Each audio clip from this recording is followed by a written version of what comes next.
వృశ్చిక రాశి వారికి ఏడాది తర్వాత బుద్ధ భగవానుడు వృశ్చిక రాశిలో సంచారం చేయడం వలన వీరి యొక్క ఆలోచన, వీరి యొక్క విధి విధానము ఎలా ఉండాలన్నట్లయితే, ఒకవైపు అర్ధాష్టమ శని యొక్క ప్రభావం ఉన్నప్పుడు ఏం చేద్దాంలేండి, తర్వాత చూద్దాంలేండి, అలా వాయిదా వేసుకుంటూ వెళ్ళేటువంటి పరిస్థితి ఉంటుంది. ఎందుకంటే ఇప్పటికే ఇంచుమించు మీరు 24 నెలలు 25 నెలలు ఈ యొక్క శని యొక్క ప్రభావం చేత అలసిపోయారు జీవితంలో. ఇప్పుడు మీకు ఓదార్పు కావాలి, ఇప్పుడు మీకు ఒక సేద తీరడానికి మంచి మిత్రుడు కావాలి, మీరు ఇలా విజయాలు సాధించారు అని చెప్పి మీరు చేసిన మంచి పనులను గుర్తు చేసే వ్యక్తులు కావాలి.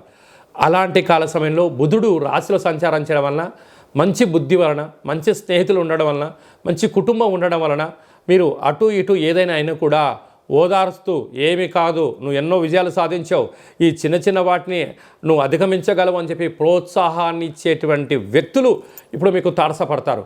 కనుక దాని వలన మీకు 100ంతల బలం. ఏనుగు చేత ఆశీర్వచనం తీసుకుంటే 100 ఏనుగుల బలం మీకు ఎలా ఉంటుందో, ఈ బుద్ధి బలం చేత రాబోయే కాలానికి విజయానికి స్వాగతం పలుకుతారు అని చెప్పి గమనించాలి.